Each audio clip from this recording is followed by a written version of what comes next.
going over to Facebook to tweet this out. Or I'll post it here in a second. The Independent Baseball Business.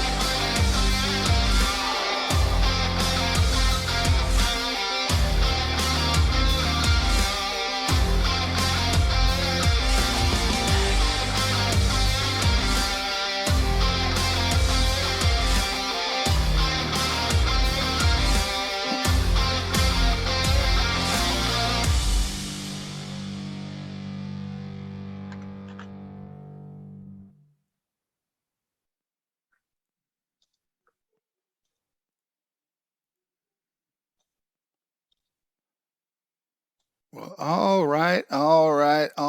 Welcome, everybody. Another episode of Legends Sports and Amplify. And we're here just about every single day talking baseball, baseball history, Negro League baseball history, the minor leagues, all those passions and pursuits that go along with it, from research, analytics, books, card art, music, you name it. And today I'm really happy to have on with us for episode 123, Matt McDermott of independentbaseball.net. We're going to be talking independent baseball, all things independent baseball. How you doing, Matt? Doing well. Thank you for having me. Absolutely. This would be a lot of fun. We had a conversation the other day. I could have talked till the sun came up with you about all this. I'm fascinated with the history of baseball, and I came across. I told you your website and you a couple of weeks ago, because I'm running a little project that's kind of replaying the history of baseball simulation, integrated though with the Negro Leagues from the beginning, right? And I think a lot of people didn't realize or don't realize, minor league baseball and independent teams, club teams, town ball teams, industrial league teams, they've been around forever. That's the roots of the game, right? And they weren't always. Oh yeah, all the way back to the Civil War. And so there was no, there was no official ties though to Major League Baseball until more like the 1920s, and that became the fashion, and it made sense, right? But there's still, from that time period and all the way to today, there are still a lot of independent baseball teams and leagues running around out there, and their importance to the game is pretty large. So we're going to talk about that. Yeah. And actually, of interest is that there are a lot of misconceptions about what are independent leagues. Sometimes the old traditionalists who've written some of the older books, some people may run across the outlaw leagues or the mud show leagues. They've had derogatory terms, but these, as time goes on, what you're going to see going forward, especially with what's going on in Major League Baseball, minor league baseball today, as we February 18th, 2022, that the context of what is independent baseball actually might raise in value recently, just due to the influx of people possibly exploring. I want to make sure, as an ambassador for not any particular team or league or player or anybody, just how do I help the industry get fresh eyeballs on the product? The product in the way we exist, it has almost been 30 years just as it is today, let alone the historical portion you've been mentioning. So we're going to talk through all that, the history, some interesting stories you've run into over the years, some ties to, baseball greats and the Negro Leagues Hall of Famers that you have had. But I wanted to start, like I do, with everybody, is your origin story, because everybody has got a reason why baseball gets into your blood, and here you are years later still doing what you're doing, and it takes a lot of work and effort, and a lot of times along the way you wonder, what am I doing? I'm sure, right? That's an understatement. Yeah, so tell us a little bit about your story, because it's a long one, and it's very, very, very, very cool, and I hope people can look at it and take a little bit of inspiration from it, because it's always possible. Growing up in the Northeast, I grew up right in the Connecticut and the New York City tri-state area on the Connecticut side of the border.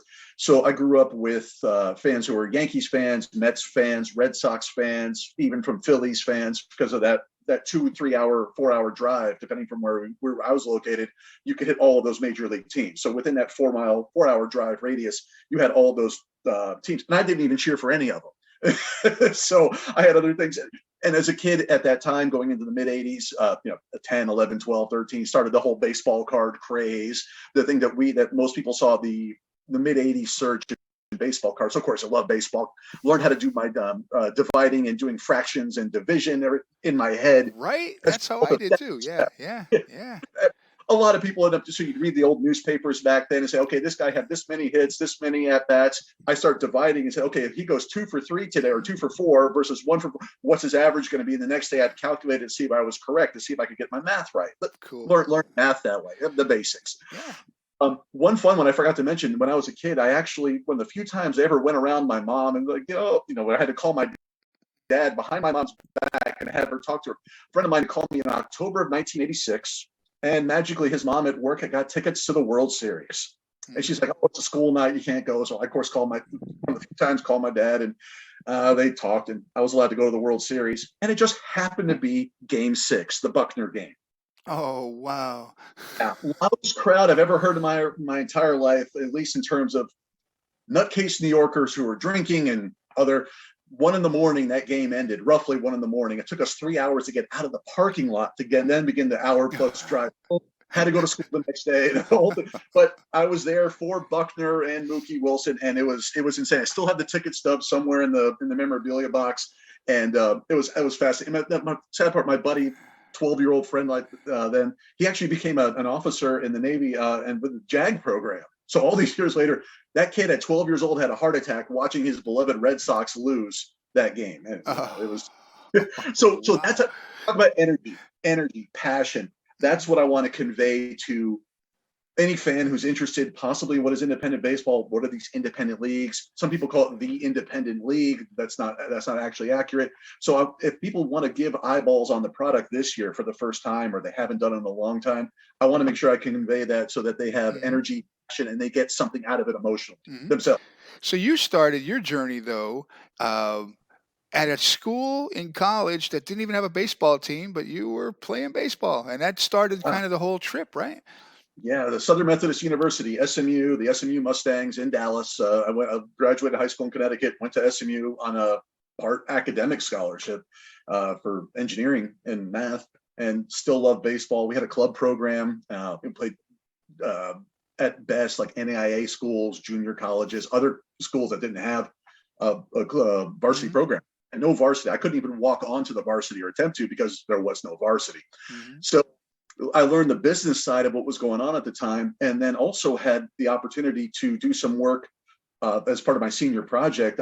Two of them. One was a market research class, and the other one was the senior design for engineering.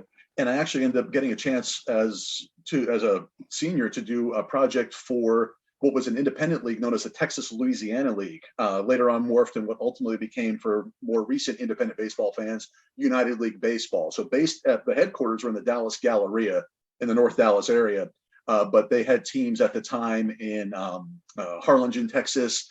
Later on, they had the San Angelo Colts. They had the team in Tyler, Texas. So it was the Texas-Louisiana hybrid. So doing a market research project on the feasibility of a stadium that was going to be built possibly in Collin County, Texas, Frisco, McKinney, Plano, for those familiar with the area. And they actually ended up on the cover of the Dallas Morning News was our little market research project from SMU. So that was senior design project number one, or senior project, and the one for I was on the business side, on the engineering side, and doing one for the Texas Rangers, where they gave me data on concessions, the quality of the opponent, day of week. And I had to do some sort of regression analysis tool to tell them whether or not it was to help them increase profitability, whether or not they should buy more beer, less beer, buy more game programs, less game, so they weren't stuck with this excess inventory or hot dog, things like that. But if they also didn't have enough, so we did a regression analysis versus what they were doing and found a way to possibly, at the time, increase profitability for the 97 season. Somewhere from $750,000 to $1 million of extra profits, presumably if that data was accurate. I have no idea. But that was the result I turned in, was try to give them about an extra 7 figures of profitability. Wow. But you stuck it out. You stuck it out, and you ended up. You're in Baseball Reference. You got yourself in Baseball Reference. You're in there at a minor league for what was it? One game? What tell us about that? Oh yeah. So here's the most circuitous route to actually count in the stats. Insane, right? Too many concussions or whatever, foul tips to the head, collisions at home plate, something jarred a little bit loose. But I got a chance to work back in college also with NBC Sports. They actually asked me to come in and help when the NBC came in to cover the Dallas Cowboys games. Later on, the Dallas Mavericks, the few times that they would come, let's say when the Chicago Bulls or Charles Barkley, Jordan or Barkley, someone would come in, NBC would cover these games on a weekend, plus football. And then later on, I was able to cover the Super Bowl and the Olympics in Atlanta. They actually invited me to work for all. So I've been in the production trucks, all this weird sports background. Great experience. Yeah, but I didn't get the job with NBC. So I went back home to Connecticut, kind of working a normal job, twiddling my thumbs like, I've done all this cool stuff, and here I am just kind of working. And I miss it. I miss baseball. Out of all the things that I miss being in uniform. So there was a tryout in Waterbury, Connecticut in 1997 for an independent league called the Northeast League. It was the first year there was a team in Waterbury. There had been an affiliated AA team in Waterbury, the very same stadium for the Waterbury Indians that played through. They moved to become the Red Barons. Yeah. So I was at like the second or third last game of the old Waterbury Indians in 1986, and fast forward 11 years later, I'm in uniform as a bullpen catcher in the most messed up tryout I think ever. They had 25 pitchers show up, 2 catchers for this tryout, of which I was one. And the other catcher was recently from what was then the Florida Marlins, the Miami Marlins now. And he was ticked off because they didn't automatically sign him. He's like, oh, I got cut from single A. I should make this team. They said, no, you got to try out. He packed his bags and left. So I'm this poor idiot who's catching, and they had 25 pitchers, and they ended up giving him about 25 pitches apiece in the morning session on this cold, misty day in like April of 1997. I end up catching about 600 pitchers, and then they decided to have everyone have round 2 because they needed more pitchers. So everyone got another 25 pitches to try out, and I'm the poor idiot who caught it. So they told me afterwards, I don't remember the final 500 pitches I caught that day in the tryout in the bullpen. So and some of these guys, they were skipping balls, and they couldn't even play little league, right? So I have to catch these guys. I'm catching them in the cup, in the throat, in the neck, all these. So they told me I ended up catching about 1,400 pitches that day. Oh my goodness gracious! 500, yeah. And I think I took so many ricochets to the face. I got a little bit of cut in my forehead and blood's dripping down. I'm in the bathroom afterwards. I'm talking to the team president because I knew he had worked in the Major League Commissioner's office in the early 1980s with Bowie Kuhn. He and I are talking about public relations in the men's room while I'm bleeding from the forehead. Well, they signed me. There it is. So I get signed as a bullpen guy. But that's okay. That's okay. I mean, that's actually a pretty good reward for taking a beating back there for an all-day tryout. I got to give a shout out to my original manager, Stan Huff, who had been a longtime AAA player and a player coach. He also was a coach in the Rangers organization at the time in the 80s, and had served as a coach later on in subsequent years with the Yankees organization, the Orioles, then the Expos. He'd been in the independent leagues. So I'm in the 2 years. I had an injury, but I came back for the second half of the 1998 season as well. So 2 seasons in this Northeast League. For current independent baseball fans, the transition was the Northeast League. They then merged, had an alignment from 1999 to 2002 with a league called the Northern League, which is what had the St. Paul Saints and some of the Northern League teams. And we'll go back to the history here in a second. They became the Northeast League again, became the Can-Am League, and then the Can-Am League right after 2019 merged with the Frontier League. 2020 is the pandemic year, so they don't operate as that umbrella, but some of their teams splintered off because of the uniqueness of the 2020 season, come back last year in 2021 as the Frontier League. So that's kind of where the history goes of what I was back then. Cool. But for fans, the independent leagues, like you talked about, they are for-profit entities that exist outside of the affiliated minor league baseball structure. So they do not have a direct alignment with a parent major league team. So I wanted to clarify this with you because I think this is a misconception that a lot of people have. Not everybody, people who understand baseball and the minor leagues a little bit understand this, but many people think, and even affiliated teams, not just independent teams, but affiliated teams, they are their own small business. They are owned and operated by some group, whether it be the Red Barons. When I was there, they were owned by Lackawanna County, and that's who hired everybody. That's who made any changes, hired the general manager. The general manager, is paid by that entity. They're not paid by none of those guys are paid by the only difference between an affiliated, right, and an independent is the player salaries would be being paid by the parent club, right? If they have a contract, if they're on that domestic reserve roster, I'm assuming, right? So and also coaching staff as well, because they're trying to bump up their coaching staff, their and the managers, coaches, yes.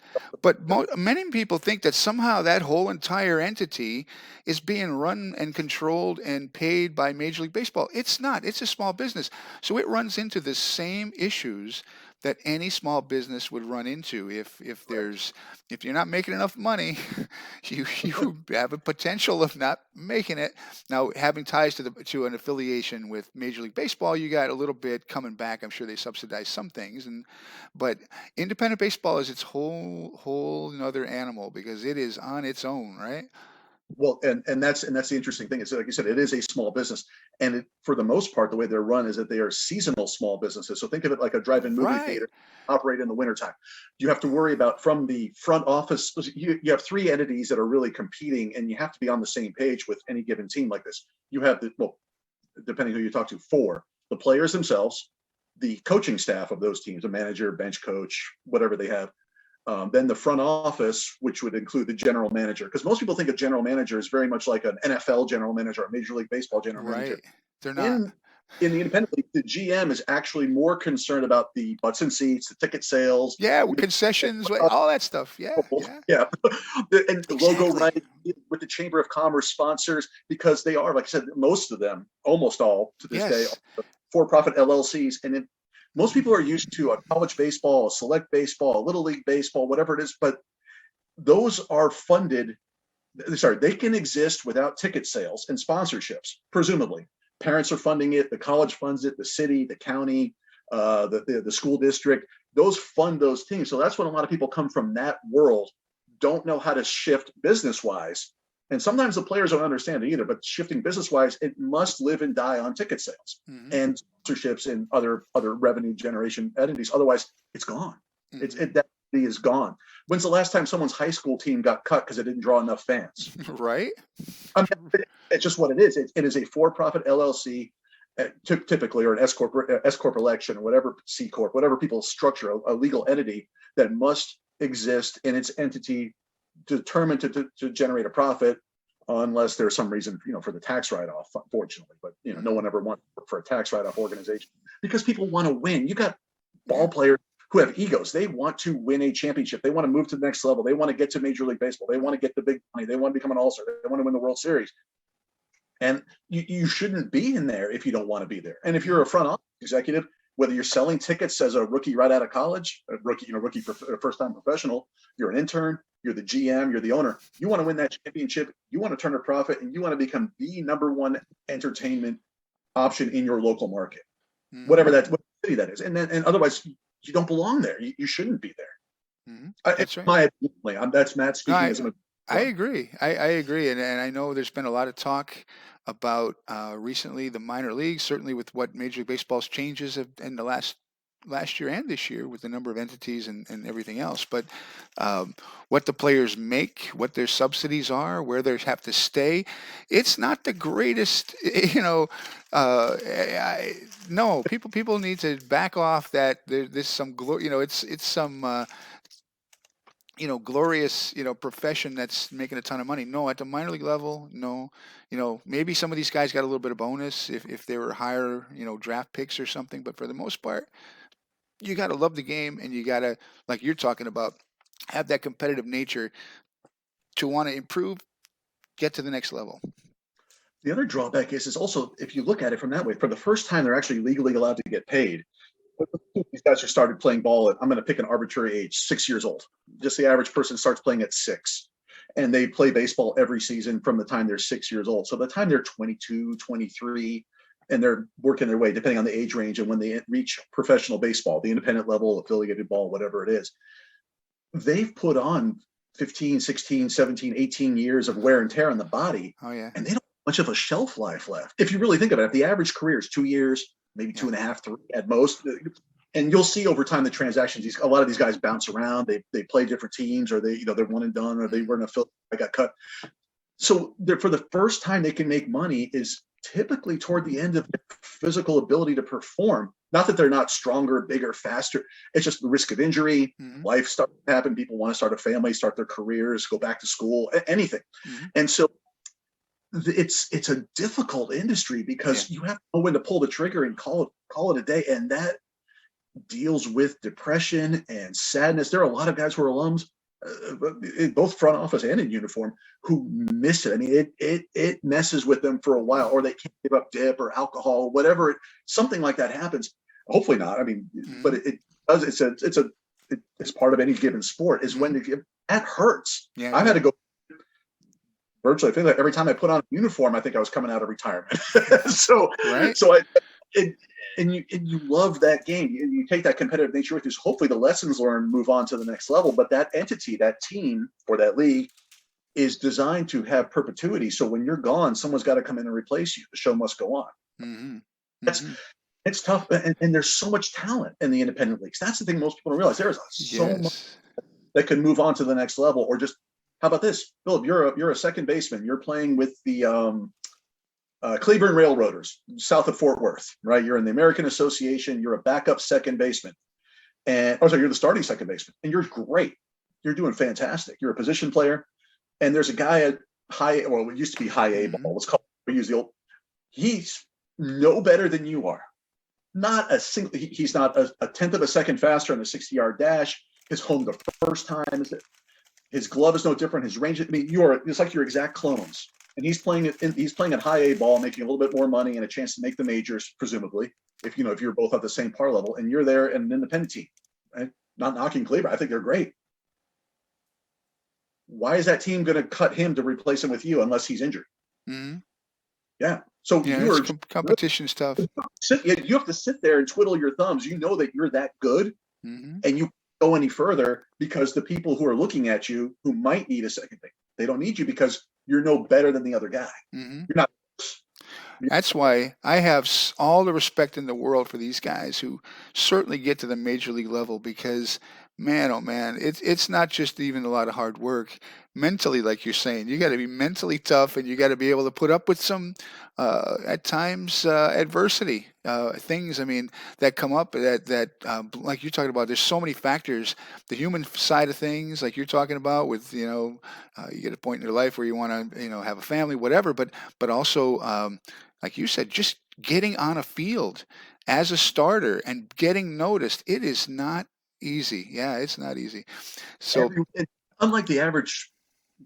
Think of it this way. It sounds horrible to say this. If you look at someone's average job, and they're doing pretty well, they live in the suburbs, nice house. The average, how many people are gunning for that job specifically? Well, maybe there you go. Right? Yeah. But here I am as a backup catcher in the independent league, right? And I have 10 guys who traded positions with me in a heartbeat. If I was still in uniform. I mean, the competition and the number of people who are willing to take your spot, even for a day, for no money or not nominal money. I'm not talented enough, or they couldn't handle the rigors of a full season, or not trusted. There are all sorts of factors, but not to say that they wouldn't take your job if they had the opportunity. So everyone's willing to eat your lunch, even at the bottom of the food chain. Yeah, that's a great analogy, because I've been in business, manufacturing finance for almost my entire, but certainly for the last 25 plus years or so ish, since I moved down here to Texas. Yeah, you're right. You have someone, and you're not actively, if you're in management, looking to replace that accounting clerk with somebody who can calculate faster, or whatever the case may be. Baseball, they are constantly looking for someone who's going to be the next, like you said, the next step up in whatever that position is that it is. Yeah. And this happens in any level of professional sports where there's a little bit of money being spent. It could be arena football. It could be the minor, the second tier leagues for professional basketball, minor league hockey, ultimate, and mixed martial arts. I know that's more of an individual sport versus a team sport, but especially in the team sport dynamic, there is so much competition for those, even just the entry level into the pros. And I'm not, the independent leagues are actually necessarily lower than the affiliated. We're going to get into that in a minute, because there is a misnomer to some of that as well. And from a fan perspective, not just from inside the industry. So let's do that. Let's talk a little bit about the history of independent baseball, as wherever you started from a period in the 80s, which is interesting, and where it changes, where it shifts, and then the importance of independent baseball, why it's always been important to the brand of baseball in total. We'll talk about something that came out during the pandemic era. We'll talk about the Netflix documentary, The Battered Bastards of Baseball with the Portland Mavericks. A lot of people saw it and said, wow, independent baseball. Of course, the Bing Russell, the animosity that was setting up between him as an independent team owner versus the other owners and the league that was affiliated with the league, set up a wonderful, protagonist, antagonist documentary that comes. That was probably 73 to 1977, somewhere in there. If I remember my time, I may be here, but side note, that league, that team, the Portland Mavericks, are actually the name was brought back last year in 2021 for a new independent league that played its first season in the Salem, Kaiser, Oregon area out of one stadium because of the COVID restrictions. But 4 teams played in that league, and they're planning to come back for year 2. So the Portland Mavericks that people saw are actually playing again in an independent league. Just a little side note there. But Bull Durham, the movie, comes out, I believe, 1988. Let's mark that as the year. So prior to that, when I was a kid going to 1986 or watching the Waterbury Indians, and what you saw later on, some of those minor league stadiums, a little rough. Nice way to put it. Yeah. I'm not saying, but again, look at the Hall of Fame talent that worked its way. There was never a Hall of Fame baseball player that came out of that 70s, 1980s era that didn't go through the minor leagues. If there was rare anomaly, some guy maybe jumped right from college to the majors, but everyone else made it through the minors, right? So those rough, gritty, long bus rides, dingy stadiums, low crowds, they did it. Bull Durham comes in, romanticizes what minor league baseball is, and there's an influx of interest to actually own a team. So for the first time, so that wasn't just for romanticizing the playing side, but people wanted to own. For the first time, money was starting to come in. So minor league baseball, that we know it, was part of what was called the National Association, I believe, of Professional Baseball Clubs. Please forgive me, just because it's the webinar, but the National Association was what we knew as minor league baseball back then. They started asking the cities, asking to upgrade their facilities in order to take their current ownership and make their valuations better. So some of the cities said, nope, we're done, we're out. And so they left, or they didn't want to participate. They didn't want to come in because they had to meet new certain minimum stadium standards, field quality, locker room amenities. Because again, the Major League Baseball, when they're paying for these players, they're trying to protect their investment, especially at that time when free agency money started picking back up, mid 80s. The draft picks started making more money. The first $1 million bonus babies in the draft were probably the late 80s, early 90s, right? With Todd Van Poppel and the Brian Taylors, and those guys are at that big money as the number 1 draft choice. So they want to protect their investment, and they just have to say there's a certain minimum standard you have to have. Well, a lot of these teams said, or cities said, nope, we're not going to have these teams, or whatever it was. So by 1993, there were 2 independent leagues that started. Now, there were other previous independent league attempts. I will say one in 1987 took place in the Northeast, in Long Island. It was right in the Long Island, Queens area. And that was called the Empire State League. They ran 4 teams out of 1 stadium, which is a model that people are doing today. They lasted about a year and a half, didn't really draw anything, and they ultimately folded. But that was kind of the inception of what became the independent leagues for the 1993 benchmark. So the way we know independent leagues today, 1993 is a big watershed year. I think that's probably the best way to describe it. 2 leagues, Northern League and Frontier League. The Northern League doesn't exist anymore, but it's morphed into primarily what is now known today as the American Association. They still have 2 teams left. They had 3 original teams through the 2020 season, but then the St. Paul Saints, which some people might know who follow independent baseball, jumped to become an affiliated team for the Minnesota Twins. They're the 2 original teams from 1993 still left, the Sioux City Explorers and the Sioux Falls Canaries. Now, the Sioux Falls Canaries had changed names to the Sioux Falls Pheasants, but they were always the Canaries Pheasants, but the same stadium and everything else. And then there was a team in 1993 in the Northern League. It was called the Rochester Aces, and then they moved in 1994 to become the Winnipeg Goldeyes. And then the Winnipeg Goldeyes have had continuity since, with the exception of the pandemic situation because of Canadian restrictions versus United States restrictions. But those are your last stalwarts. So the Frontier League doesn't have any original teams, but they still exist. So they're now entering their 30th season. Some people will say there's an asterisk because of 2020, because of COVID, but they had some of their teams start up and run single stadium or small stadium leagues. They ran some independent circuits due to the pandemic restrictions, but they were scheduled to play in 2020. So in my estimation Matt's only, is that the Frontier League does have continuity, and they've been around since 1993, and they're playing again this year. So those teams were destined to fail. They're gonna fail. It's gonna be a flop. It's a joke. What is this? They survived somehow. Now, some of the teams haven't survived, and they went through some real bad times. But in '94, new teams and leagues came in, and in 1995, there was a Johnny-come-lately, hop-on-the-bandwagon mindset. They had 11 independent leagues. Remember, in 1993, there were 2. By 1995, there were 11 that actually threw a pitch. Wow. 4 of those failed before the season ended. Not teams, leagues. So they finished the season with 7 independent leagues, and all sorts of crazy stories and wild ownerships. And they started learning what doesn't work to make this model work. Because again, you're living and dying on ticket sales. And everyone had the romanticize the Bull Durham ownership, and everything was there that went wrong. But they started cleaning up the business model, and they've had lots of problems ever since. However, there have been some real good success stories. Starting in 1998, there's the league. There are 3 leagues right now, that are called the partner leagues of Major League Baseball, but they're independent leagues. So they are tied in one way or another to Major League Baseball as independent leagues on their own, like you said, independent ownership, independent leagues, but they have some sort of alignment with MLB.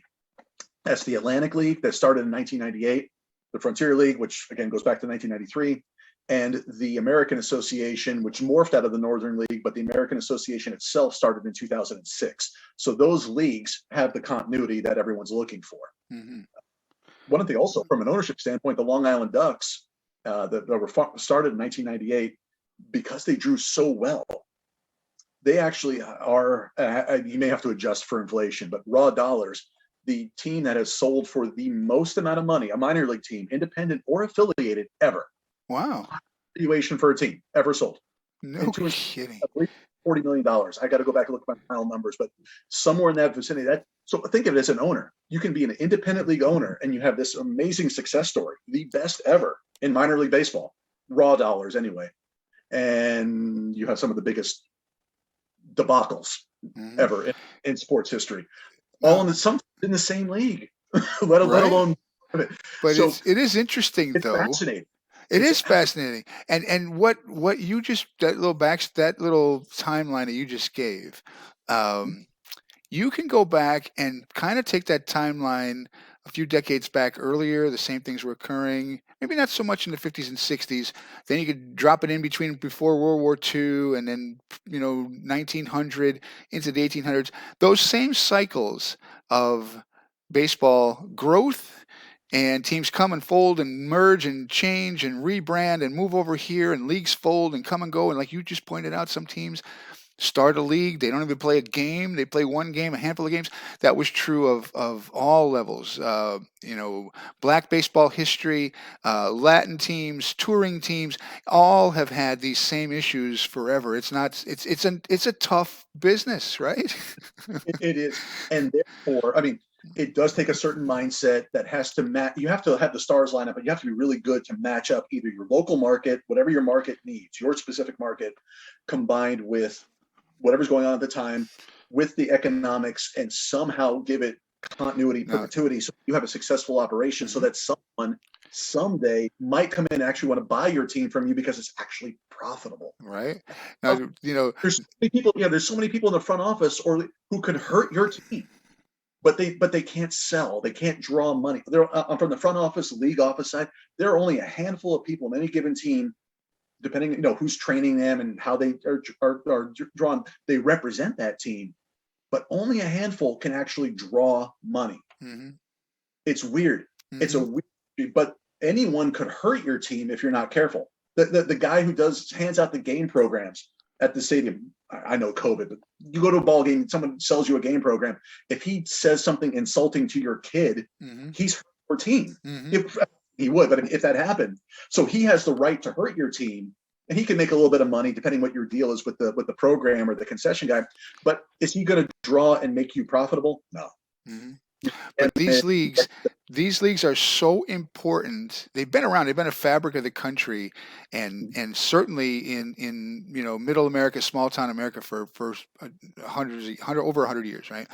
And they're right. important because it allows a brand of baseball, and you get to see the players who may come through on these teams that maybe go on you're rooting for them. You want to see them go on to the next level. So these are they have a definite function. It's more than just playing baseball. They're part of that town's community, and I think that's what's very, very, very, very cool about it. So how many teams we got this year? You gave Eight. me a number before. Well, yeah, that's the thing. There are going to be 8 independent leagues right now as we structure. Some will say more, some will say less, but there are 8 that will be in Baseball Reference ultimately that are going to be defined as the official professional independent baseball leagues for 2022. And as of today, the 18th of February, as they say in boxing and wrestling, cards subject to change. But as of right now, 76 teams across the 8 leagues will play. That's a lot. Now, has that grown? How has that number changed over the last couple of decades?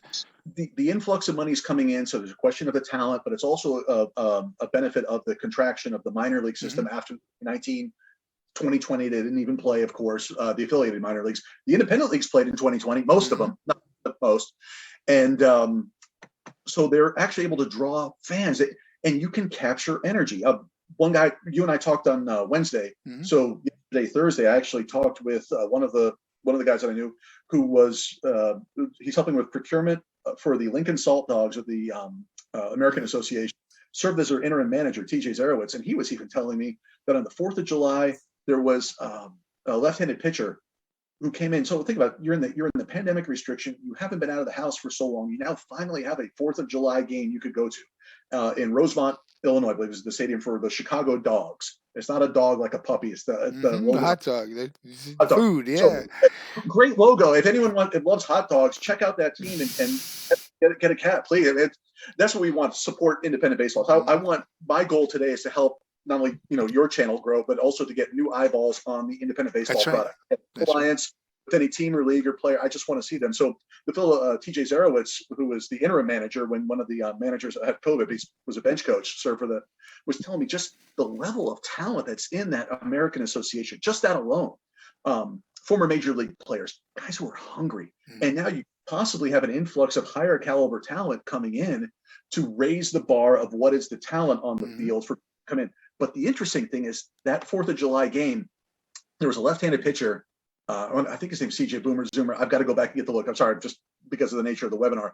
Left-handed pitcher bringing over 100 miles an hour, 100, 101, 102 on the radar gun at the stadium. That's a lefty bringing that, and everybody stopped. Think about this. People go to a ball game to escape. They want to drink a beer with their family. They're ready to talk to the fireworks. They haven't been out of the house in over a year because of the pandemic, whatever was going on, yet they could stop and just be in awe of what's going on. And he said, even though he's on the visiting side and the visiting team, they could feel energy in that stand.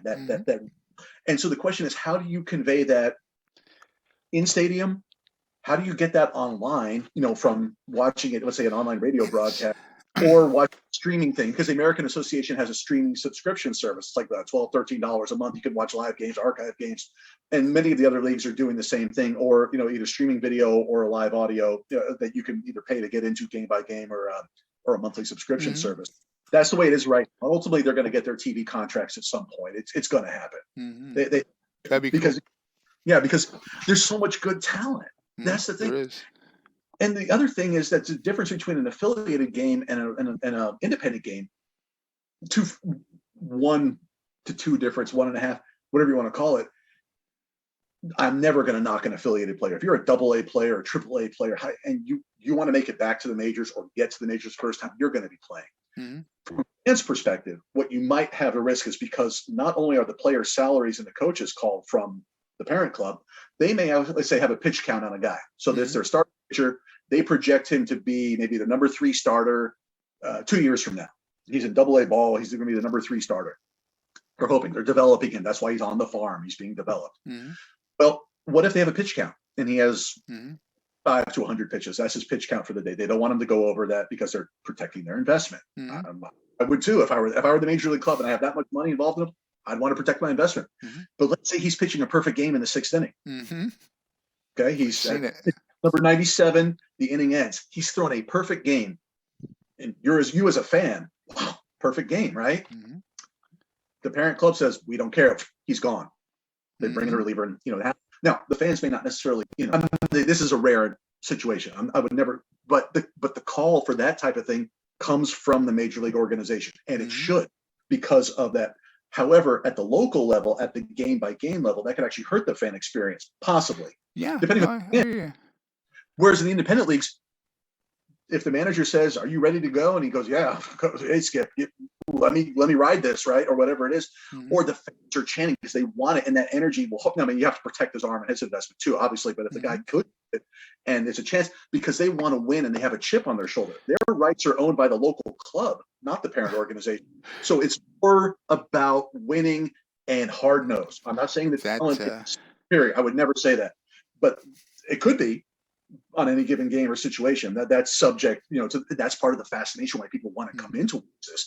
But there is a chip on the shoulder that they belong somewhere else, and they were hustling to get that exact scenario on the field. That they're overly aggressive, right? And they need to back off. So that's part of ebb and flow, the cat and mouse. We were talking about the pitcher and the batter and the cat.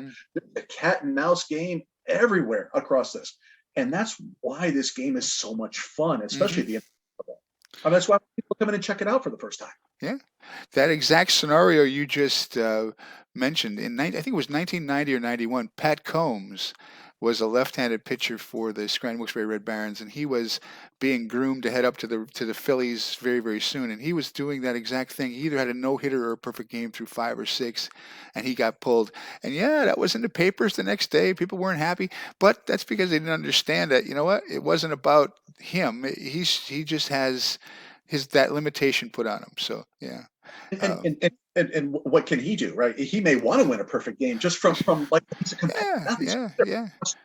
But it was out of his hands. Yeah, it was out of his hands. I get it. Yep. It's trick is how then so balance that from a fan's perspective to give fans a reason, because it's not just it is. Mantra is always it's local, affordable, family-friendly entertainment, and it is, but it's more than that. The stories are in the independent leagues. The player stories, the team stories, the history stories. People, if they understood even just the last 29 years, 50 year, 30 of the independent leagues, let alone all of your history and the stuff going on behind it, if they understood where they were as part of a larger story arc, a larger baseball history timeline, they were to jump in and say, okay, I'm a fan. I can participate. Maybe my kid gets to go on the field, but I'm not just going to let's pick a team in the Frontier League, the Lake Erie Crushers, or in the Atlantic League. I'm going to go see this Lexington Legends in the Atlantic League, or even the road team that I helped out briefly with last year when I came out of retirement, for like the millionth time, put on a uniform to help as a bench coach and an instructor for a game or two. That's all. I've been in the dugout. I've been in the locker room. I talk to these guys physically, face to face. What's going on? You see their pains. You see their hurting. Here's a team that played 100 games on the road. The Houston Apollos you're talking about. Houston Apollo, thank you. They were owned and operated by the Pecos League, which by all stretches is a lower tier independent professional league versus the American Association. So some of the best Pecos League guys in previous seasons or that season got called up to the American Association because they met a certain minimum standard of quality of play that they were deemed to be a decent enough opponent to warrant playing against these teams. And you had a team that won the American Association last year, the Kansas City Monarchs. Fantastic talent. Some of that independent team, but great talent on the field, just awesome.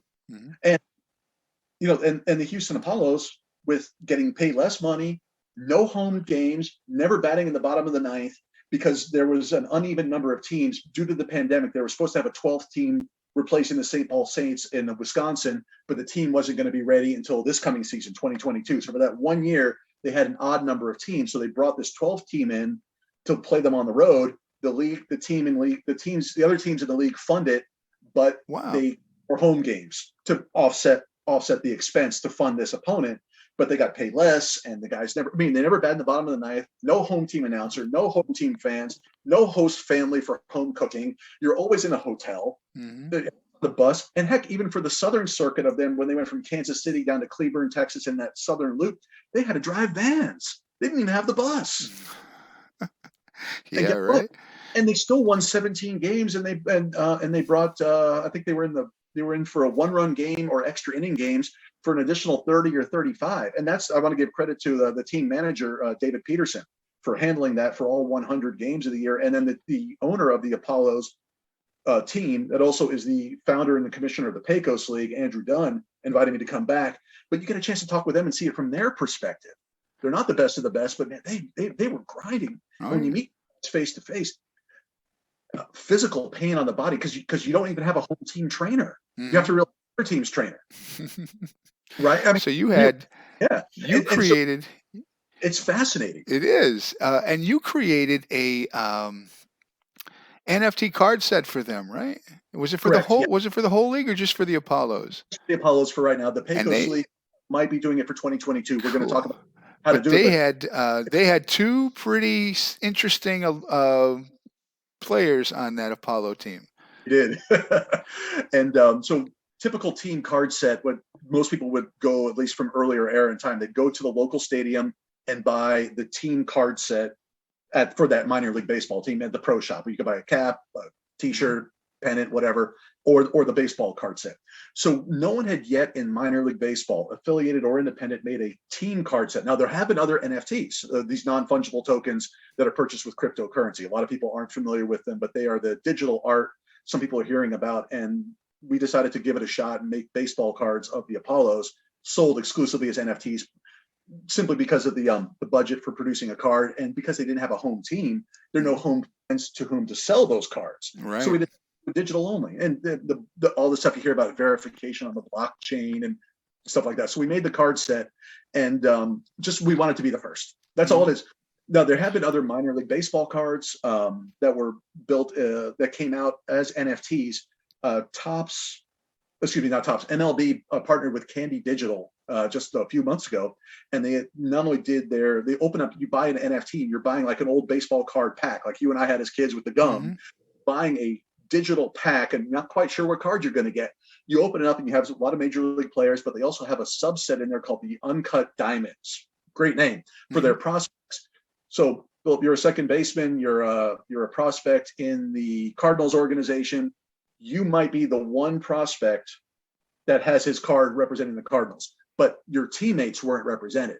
So we made the first traditional team that you're normally used to seeing, and that's what we did for the NFTs. And then hopefully the Pecos League will do some things. And with these non-fungible tokens, you can do all sorts of unique things, provided that you find them to be of value. Not everyone does, and understood completely, but you could get extra bonuses. Like the Pecos League has a team in Roswell, New Mexico, home of the supposed alien space crash in 1987. This year, 2022, it's the 75th anniversary of said alien space crash. So we might end up doing something for the Invaders where owners of the NFT, prior to a certain drop dead date, I'm going to pick a date, let's say July 1st. I think the crash happened supposedly in first or second week of July of 1947. So maybe in one of the subsequent home games, if you own the NFT by a certain date, you would get a special golden Willy Wonka chocolate factory ticket, and you could theoretically come to the game and have an alien home run derby if you're so inclined. Oh my God, that's fun. Stuff like that. Yeah, that's fun. It's tied to the NFT to raise the value of what the NFT is, but then I have to work on the ability from the NFT investors to give them reason. Yeah, that's a nice one-off, but what gives them perpetuity and continuity? So we might do these. So we have a Philip head shop card. You in your profile with a cap, that we might make, say, 100 of those available, but maybe your action shot, there's only one. And by the one of one, if you're an NFT investor, you then might get invited to participate in an end of year Fans Choice MVP award. And then your name, if you so choose, would be on the awards page. And then that would continuity from year after year after year. Cool. So that's the thing we're toying with. We're trying to find ways to add value in the long term, not just a one-off promotion like the 75th anniversary thing I mentioned. Doesn't mean it's going to happen. Doesn't mean it's going to work. But we want to give fans more value. The NFT buyers and sellers at this very time, February 2022, are rabid. They love their NFTs, but it's a small niche audience. It might grow, it might not. If it grow, we want to make sure that from not just art, but from people-based digital assets like a player captured in the form of a baseball card would have some sort of value to an investor, why he or she could think that they could take money today, invest it, and flip it for a profit down the road. We don't know. So it's some new turf. Now, there were 2 players on those Apollos, though, that have some pretty deep historical Hall of Fame ties, right? Collins Robinson was the first. He ended up joining the team out of the Pecos League. They finished the season, and he played, of all things, on the road for the Salina Stockade, because that was a road team in the Pecos League. They were supposed to play in Salina.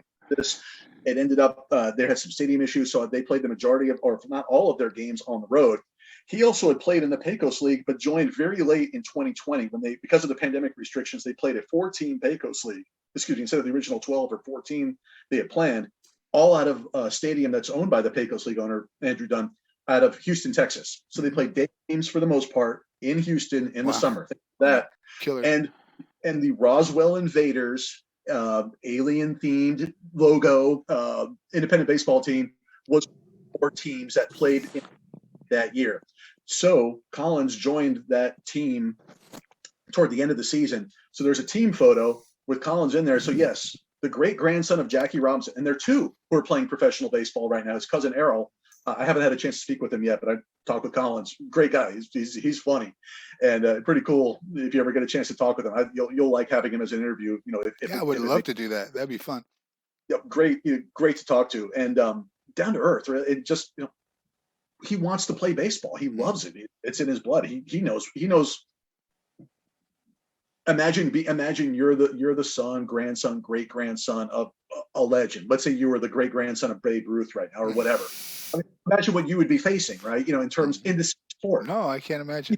NFL is one thing if you went to minor league hockey, but if you're trying to play baseball and you're the fan, that kudos to him, because he's been on 3 teams. The 2020 end of season run for the Roswell Invaders. So yes, he was an alien with an alien logo on his cap and his jersey. People, the Salina Stockade, which was a road team, but also remember that 2020, because of the pandemic restriction, there are no fans. He's with the road team Salina Stockade, and then he gets bumped up and joins the Houston Apollos road team. So he's never had any real home fans. Amazing. Where's he from? Where does he live? I think he's originally from the Alabama area. Might be coming back to Texas in a couple of weeks, hopefully, and then get ready for the season. Getting in shape and trying to find a home. And then Willie Stargell's grandson was on that team as well, right? Derek Sylvie was a pitcher, and he started his career in 2019 with the Roswell Invaders when they actually were playing in Roswell, New Mexico. And so there are a lot of alien ties here. But so Derek comes in, and then he's played with what then was the Houston Apollos as well, which was one of those 4-team circuit in the Pecos League. And then he joined, I believe, something called the Liberation League, which was a last-minute startup league that was supposed to take place on the West Coast. They moved it into the Midwest, played 35, 40 games. He joined for part of that season, and then came back to the Apollos and was on the pitching staff for the entire 21 season, with 100 games on the road. So interesting. Derek's super cool guy, and they actually did a nice little feature of him from KHOU Channel 11 in Houston in 2020 when they were doing that thing there, and that circuit. I'll have to look it up. Yeah, I'll send you the link later. Great, Derek's a cool guy and funny. Oh man, funny guy, and can pitch, right? To varying levels. But he obviously has ties with his family. So the back of their NFT cards, we put QR codes. So QR codes on the back of everyone's thing goes to their respective bio pages, with the exception of the 2 you mentioned. Collins's card has a QR code, which we link to the Jackie Robinson Foundation out of etiquette and respect for the family lineage, and Derek's family to the Willie Stargell Foundation, again, for respect for the family lineage. Cool. So we want to make sure that that those family lineages, their respective foundations, get awareness on the form of a baseball card. So we want to make sure I think it's awesome that those organizations. Awesome. awareness. I'd tell you what, man, I could talk about this stuff with you all day. I almost did the other afternoon, but I want people to hear your how, sometimes you just never know when you're in the right place at the right time, or you're in the wrong place at the wrong time. You know how the song and the sayings go, right? But one Yep. one day you told me that story about you happened to be on a circuitous journey, and you ended up seated next to one of the all-time greats of baseball. Okay. This goes back to 2008 season. I'm in the Continental Baseball League, which was at the time presumably one of the lower levels of the independent professional baseball industry, with a circuit at the time that had McKinney, Texas, and I was working with the team in uniform and the front office. I was doing double duty that year. Recommended, kids, don't do that. If you ever have a chance to do front office and in uniform, it's Yeah, I run bet. too much. Yeah, but I learned a ton and fantastic teammates. And actually was when I was the in uniform portion of me, my identity. I was bullpen catching at that point, finishing out my in uniform career with former Texas Rangers and Chicago Cubs, Pittsburgh Pirates player, our manager Curtis Wilkerson. Ah, yeah.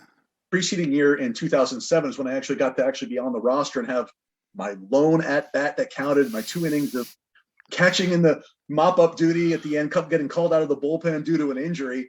And that was a team in 2007 in the same league called the Louisville Lizards. So Louisville, Texas is just north of Dallas and south of a town called Denton, Texas. So about 100,000 or so population. And that team was called the Louisville Lizards. And we finished out the season. We had the issue because of all the rain and everything else. We had to move stadium locations, but I ended up, I was getting a chance to play for, and the manager was first base coach and later on with the Boston Red Sox, and now I believe with the Atlanta Braves as a roving minor league instructor, Tom Goodwin. So big shout out and thanks to Curtis and Tom and everyone with that league at that time as well. So in that circuit, I had to go back out of town during the season for a family medical concern, and flying back from LaGuardia Airport in New York. And on the way up, I had to connect through Atlanta, and I took those puddle jumper planes where row 1 is no different than row 20. Those little wind up band airplanes, it seems like. So we connected, and bad weather up, and on the way back, bad weather. And I had row 1 on the flight. I'm like, yeah, whatever. Row 1 is no different than row 20. But they consolidated 4 flights due to weather and plane malfunctions at LaGuardia. Another great LaGuardia airport delay. And I'm flying back through Atlanta to Dallas. Well, I have row 1, and when they consolidate the flights, I'm the lucky guy still has row 1. But evidently, it was a normal airplane with first class seating. I'm like, okay, I'll take it. I haven't had first class anything. I've been in the minors all this time. There's nothing first class. Sitting there, and as I'm walking on the plane, lo and behold, I'm in seat 1A or 1B, and the other seat is sitting there is Hank Aaron. Nice. And it's like, oh, I'm looking at my seat. Oh, okay, all right, cool, all right. So he looks at him, and people are, smiling and nodding to him and everything else. And I think you could tell he kind of wanted to be left alone. But I sat down next to him and I said, Mr. Aaron, nice to meet you. And I said, I'm going to tell you one thing, sir, right out of the gate. He looked at me like, he didn't even say anything. I said, I don't want your autograph. And he looked at me, taken aback, like, sorry, and I'm like, no. I'd love the privilege to talk to you industry insider to industry insider if you're okay with speaking with a guy who currently is still in uniform and front office at an independent minor league level. Are you okay with that, sir? And he said, sure. We started talking, and fascinating discussion. He told me about, growing up in Mobile, Alabama. We talked about Boy Scouts because I'm an Eagle Scout. And he talked about, he said he went after Eagle Scout as well, and they had to have segregated Boy Scout parades. We talked about the family. We talked about all of the I think he had the Popeyes chicken or Church's chicken. Please forget, I forgot which one of the fast food chicken franchises. He had several in his family's portfolio. He had the auto dealerships in Atlanta. But we started talking about hitting, and I said, is it true from the old guard that the guys would bone their bats and rubbing alcohol? He goes, yeah. And he said, I heard the story that people could actually smell the ball, smell their bat, and they could tell where they were hitting on the bat when they couldn't look back. He goes, yeah, you could tell on the wood when they hit the ball with the friction, whether a good flush hit on the foul ball, and they can make micro adjustments at bat between pitch by pitch, not just by looking at the bat, seeing where the mark of the foul ball was, but by the smell. Wow. And we also, I said, how many guys would come in and, to this day are bugging you to get home run hitting, power hitting advice. So if I was an up and coming, guy, I'd be bugging you every day. And he told me, he goes, maybe, because he's working with the Atlanta Braves at the time. So he's an ambassador for the Braves. So they might have restrictions on that. Mm-hmm. At the same point, he goes, either people were completely in awe of him and too scared to call, or they may have thought, no, different era. Great, it's Hank Aaron. We wouldn't talk, but what am I going to learn? I got my hitting coach. I know what I'm doing because the fastballs are everything's different. He used to hit home runs off a mound that was 14 inches. The mound's now 10 inches. Mm-hmm. I think, what was the year they made the switch? 1969? 68. Yeah, it was the last season. So I think they moved it in 69 when they went to expansion. Yeah. But I mean, look at the pitching mechanics. Look how things changed. Mm-hmm. The game of baseball, the way the mechanics of the game were done, everything starts with a pitch, right? Mm-hmm. Or off the mound, throwing to like a throw over to first base, or any action that takes place during the game starts off the pitcher's mound. Mm-hmm. And they changed the mechanics of that in 1969. Mm-hmm. And so a lot of people thought that, and he said basically he used to talk a lot with his colleagues, and at that point in time, people were starting to pass away or get to the point where they really couldn't travel and visit anymore. Mm-hmm. So saying he was lonely, that's not fair to say, but you could tell that major league players who were up and coming, or AAA guys who weren't coming to take him out to dinner to learn how to hit from Hank Aaron. I was like, sir, if you don't mind, I'd like to bug you. I said, but I'm a bullpen catcher. I can't. I'm finishing out my career. We still talked hitting, and that's all we did. We talked for a while. I talked about the family. Fascinating guy, and anyone who had a chance to meet him, I hope they had a similar experience. Mm-hmm. I have heard so many great things about him, and he has had such an impact on the game, not just in the aspect of his hitting ability and what he's accomplished, but what he had to deal with early in his career. That was just after Jackie Robinson. He had to deal with the racism, the Jim Crow that was still going on well into his career. The whole thing with the home run chase going at the end, death threats, all kinds of crazy things. I mean, yeah, when he home run, and those people didn't know who those guys were. He thought they could have stabbed him, because you got to remember, it doesn't count as a home run until he touched the plate, right? Right. So crazy, right? He was scared. Who are these guys who are coming up trying to the bat? I mean, some of these things, you look back and I guess you think, how on earth did some of these things, were they allowed to happen all these years, prior to Jackie Robinson? It's just, and even after, it's an amazing thing. It's really why I'm doing a lot of these stories that we, with the Negro Leagues and Black baseball history, to try to highlight the people who are doing all of the research, the writing, the telling of the stories, keeping all those stories alive. Because who knows today? Major League Baseball made that announcement at the end of 2020, but who knows if there weren't people that were still keeping the stories alive. That's going to cause. See that. I love the concept that they're doing it, because it gives the credibility to the body of work that those players did. I know if you look at the details, people are the real sticklers are going to ask, well, where's the standardization? Was the quality of stadium the same? Were the statisticians meeting a certain minimum? So there's going to be a lot of devil in the details, and that's going to open up a bunch of conversations. Problem is, for today's product, let's assume Major League Baseball gets everything ironed out tomorrow, and they have spring training and they start the season on time, just for conversation's sake. Mm-hmm. That conversation, will it draw more eyeballs to the product today? Major league, minor league, independent league, or summer college wood bat, international ball, anything. Will it draw more eyeballs? Because you see a decline in ratings. You see a decline in fan attendance. You see a decline. Like I said, we talked the other day. You take a city like Fort Worth, Texas, 1 million roughly in Fort Worth proper, and you plunk. And so right now there's not a major league team. I know there's in Arlington, don't get me wrong, but there's not in the city itself of 1 million people or more. There is not a professional major league team, not an affiliated minor league team, and there's not even an independent minor league team. There was. That's hard to believe. Yeah. So you take a neutral city like that. I say neutral. You plunk in, remove the Texas Rangers because of local proximity. You take the 10 best NFL players right now, the 10 best in the National Football League, plunk them in what they call Sundance Square in downtown Fort Worth. Pretty much all 10 are going to get recognized. The top 5 offensive and presumably the top 5 defensive players. NFL's marketing the heck out of it. The teams market them. The NFL hypes them up. ESPN, everything else. Basketball. You take the top 10 basketball guys, plunk them in the same thing. People are going to recognize them. Top 10 hockey and top 10 baseball. Yeah, it's tough. It's tougher. Right? Yeah. You don't get the recognition. And so, but if you take yesteryear's players, you take the top 10, the Pedro Martinez, all the way to Roger Clemens and the Barry Bonds, and go through the whole list, and take Derek Jeter and Alex Rodriguez, take all those guys from I won't say the earlier generation, but you know what I mean, you know, retired for X number of years by now, and you play in the same area, everyone recognizes them. They're not even playing. Yeah. Why? So my goal today is, again, there's no team, league, affiliation of anything. This is, how do I help give your listeners and anyone, if I take this video and if you allow me to, you know, absolutely. Thank you. I want to make sure that anyone who watches this has a reason and a conduit or some sort of package thing to say, there's no promoting a specific team or league. I want people to know that there are 76 teams that are going to play this year, 8 leagues, varying levels of talent, varying levels of professional, the way they conduct themselves in the front office.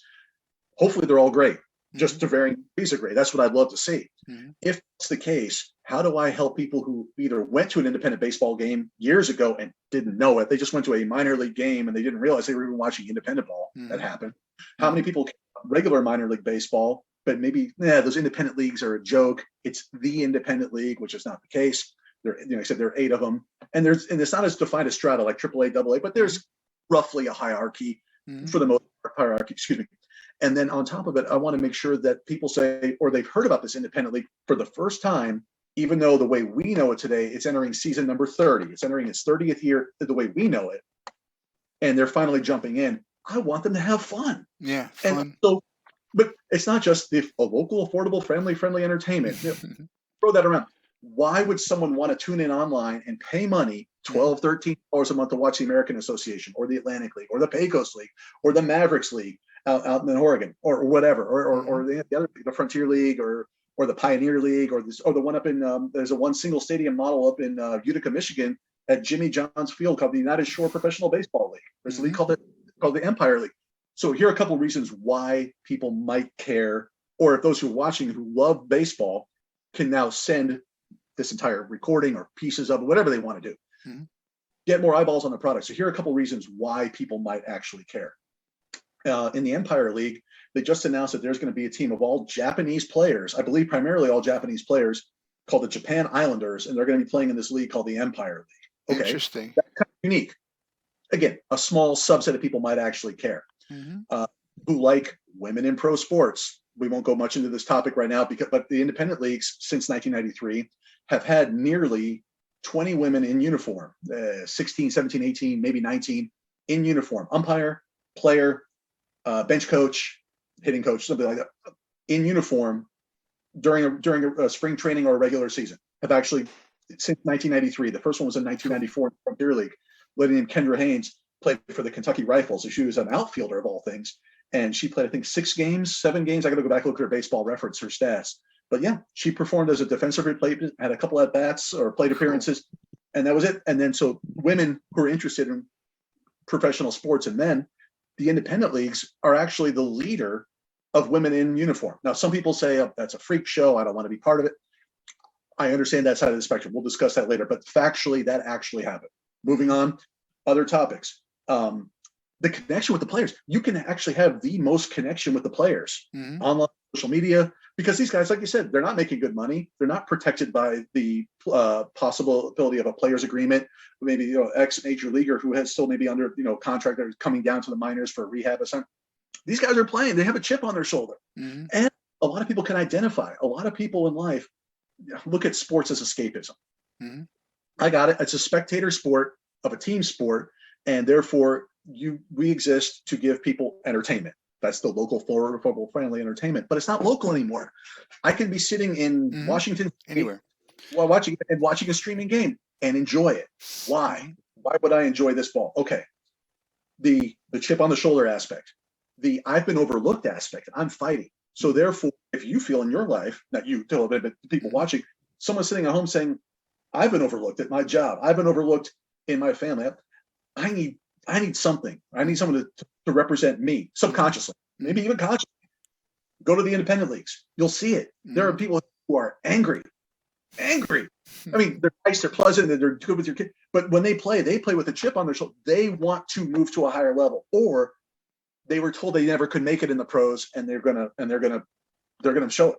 I belong. Even if this is the highest I go, I belong here. You have that element. You have people who still want to play. Like I said earlier, the risk of that perfect game element, like we talked about. Hopefully, that's not common across the board, where the pitcher gets pulled even though he's pitching a perfect game. But gutsy performances, guys are all on the road. The international element comes into play.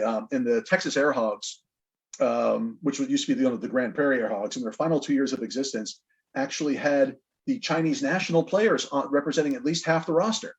Now, most people didn't know that, but they're playing in the American Association with a roster with the players who were, at least half the roster was Chinese. Wow.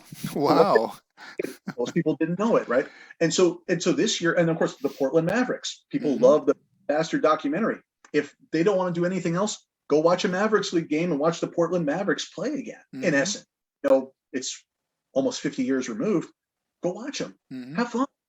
Be part of a ball game. And the other thing is, if people really, you have to be kind of insane to be in this industry to make it as a career. There is absolutely no question.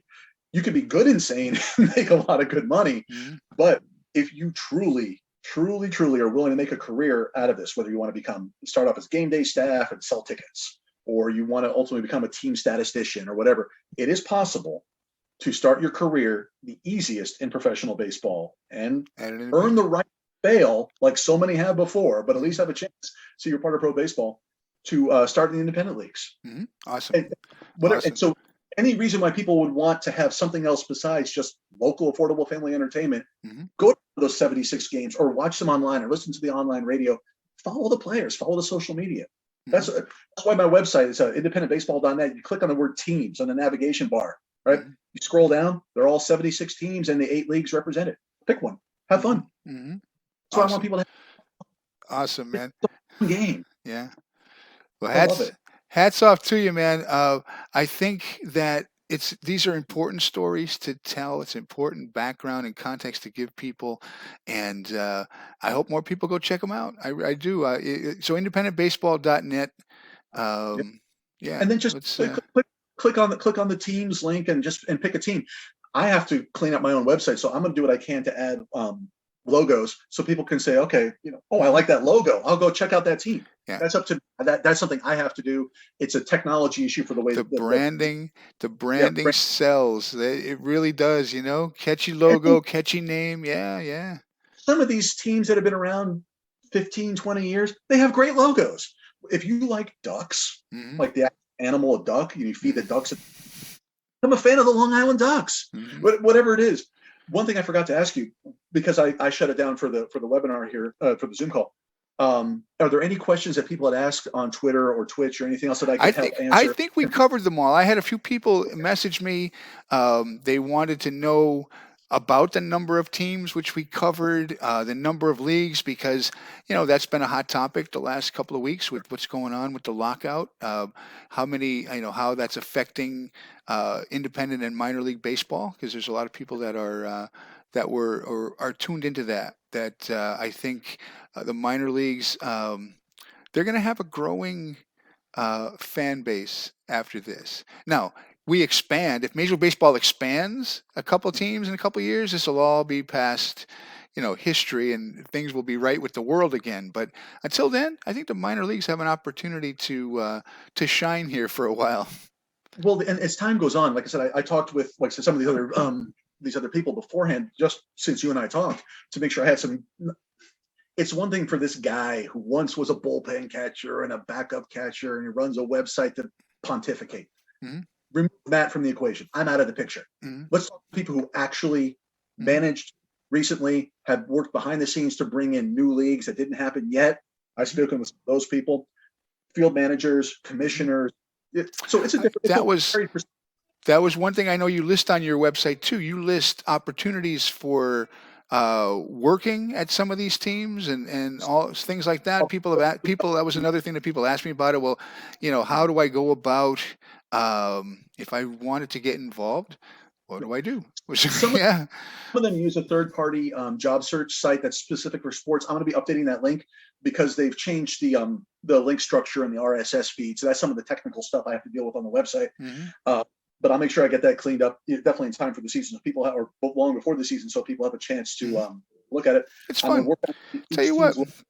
Yeah, Tell you what, I did it. I did it for a couple of years. It wasn't independent baseball, but I'll tell you what.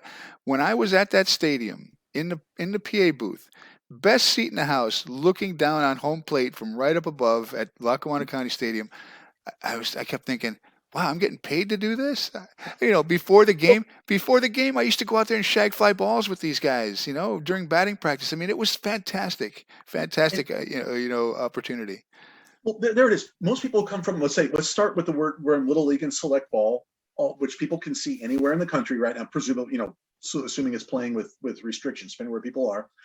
But ultimately, you have that level, so you could connect with, say, your neighbor's kids or your nephew or whatever. You can go watch a Little League ball game and Little League select ball. Work your way up to high school ball, the select travel teams, the college. Now, here's the thing a lot of people don't understand is the college summer wood bat league teams. What used to be Cape Cod and the Alaskan League, and then have morphed into the Northwoods and other startup leagues.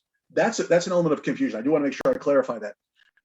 These are not independent professional baseball leagues. They're good talent. You have people who actually are going to get drafted out of what used to be the June draft. Now it's pushed back to September, I believe, right, for the draft.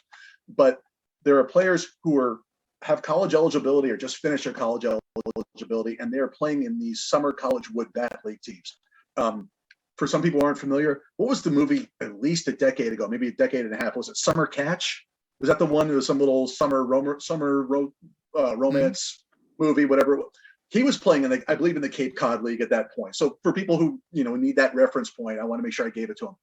But they are college-based players, typically 18 to 21, 18 to 22 years old, who are learning the mechanics of either pitching to play people with wood bats or swinging with the wood bat, because the game entirely changes. They're college players who batted 400, 450 in college with an aluminum bat, and they go to the wood bat and they're batting half that amount, 225, whatever. It's the wood bat is both. It's a physical difference when you swing it. Absolutely.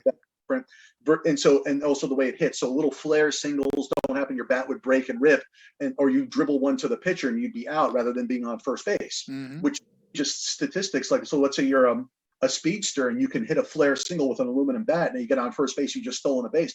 You got a hit and a stolen base with an aluminum bat in the pros, back in the dugout, waiting for turn. That's how the game evolves from the college aluminum game has progressed.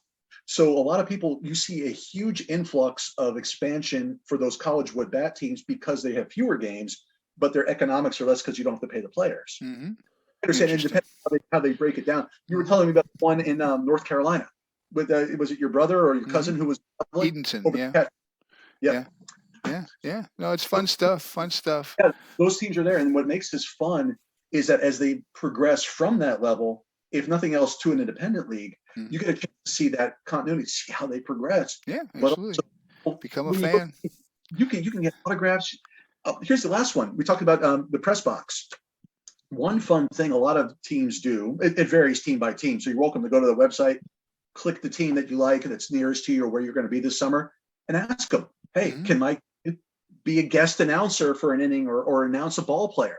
I got to give credit.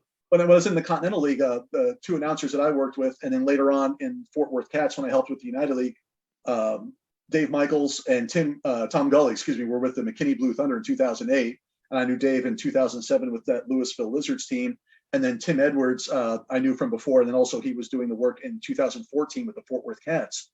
Had a chance to have me come on board and help out. But sometimes on the online radio or in the press box for the PA announcer, they'll actually allow the kids to come up there and announce. Cool. Why not? Why not? Right. So the kid's not on the field. He's not a bat boy or a ball boy or whatever. But he gets a chance to announce, Johnny Smith, the second baseman, whatever. That kid's going to remember that forever. Yeah. That's what to have fun with. That's the thing about baseball that they need to get back to, building those connections, because that's what they always had all those years.